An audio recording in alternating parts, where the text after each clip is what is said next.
सैराट बनतील, याच्यातल्या कधी मुलगी घेऊन जातील, आळंदीला लग्न लावतील आणि कांदे लावायला रोप एक जण उपटील आणि एक कांदे लावेल. गुरवळाल, सिमेंट कराल. जर असे तुम्ही सैराट बनलात तर, आणि जर सराव केला एकलव्य बनाल तुम्ही, याची खात्री मी आज देतो.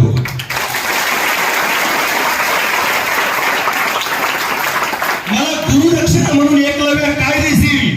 गुरु महाराज, तुम्ही आज माझा जीव मागितला तरी द्यायला तयार आहे. ठेवी तो हा पायी जीव थोडा.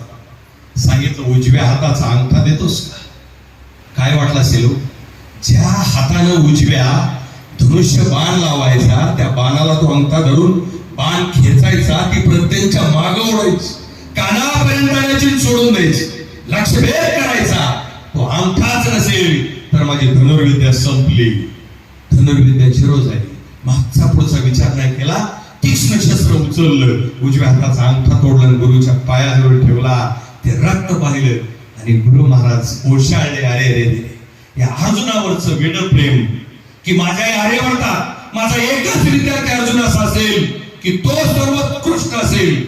या त्याच्या प्रेमापायी एका गरीब भिल्लाच्या मुलावरती मी अन्याय केला.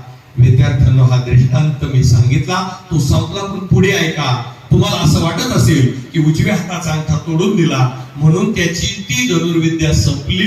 ती अजूनही संपलेली नाही. जेव्हा जागतिक लेवलच्या धनुर्विद्या स्पर्धा होतात, नॅशनल लेवलच्या, तेव्हा त्या स्पर्धेला नाव दिलं जातं एकलव्य जागतिक धनुर्विद्या स्पर्धा. आजही एकलव्य त्या धनुर्विद्येच्या मुलामुलामध्ये जिवंत आहे.